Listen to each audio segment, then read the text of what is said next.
Hello guys, welcome to another video by me, obviously.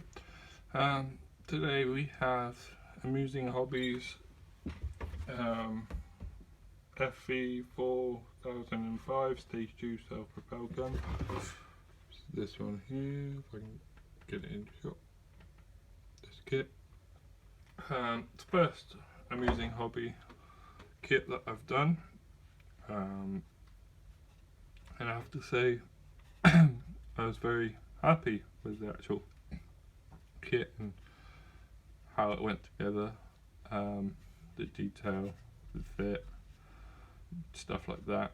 The suspension, obviously the lower hull is based on the Centurion Mark 5, and I've done a few Centurions in my time.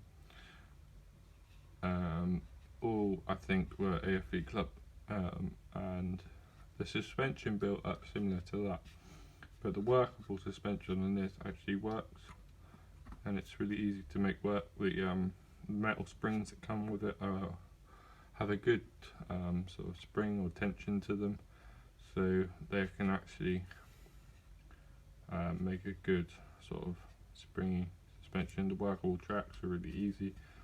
Some of the parts had a bit of a tight fit, but that was only because of a bit of flash, but nothing too much to worry about.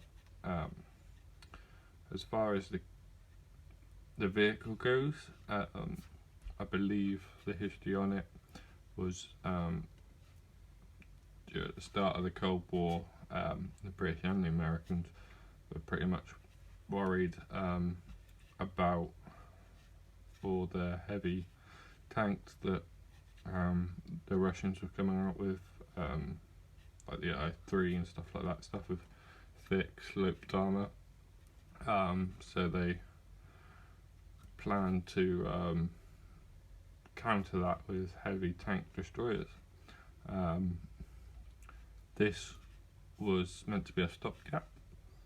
There were 3 produced, I believe, based, obviously stopgap based on Centurion hull with a different turret, big massive 183mm main cannon, largest gun ever fitted on a tank, and I still think it is. So one of the variants was the Stage 1, which was the gun but without an enclosed turret, and then the other 2 were like this, I believe. Then the second sort of variant was, you're probably just about to see it in the background, with the fv4005B183 based on the Conqueror hull. I don't know if you can see that there in the background. I built that. That's not such a good of a kit, but I'll review that when I come to it later on, once it's painted and everything. But anyway, so yeah, that's a bit of the history on it. They're both World of Tanks, kind of British paper panda, if you will, except for this one did actually exist in real life for a moment of time. After a while, the threat, I think, faded, and they realised it wasn't really viable. But yeah, I've sort of tried to do it like it's a real tank. It did only have one call out, which was a whitewashed one, although it did have a multi-camo scheme on the box art. It didn't have it in the instructions, which was weird. But anyway, I was going to go for the whitewash. I did the colour modulation and everything like that with the green, and then because I planned to obviously have bits of the green showing through the whitewash, but when I done it, I believed it was too good to cover up with the whitewash, so I stuck with the green.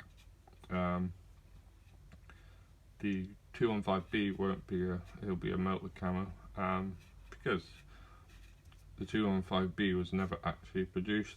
It was only on paper. I believe that can be a bit like fast and loose with the camo scheme.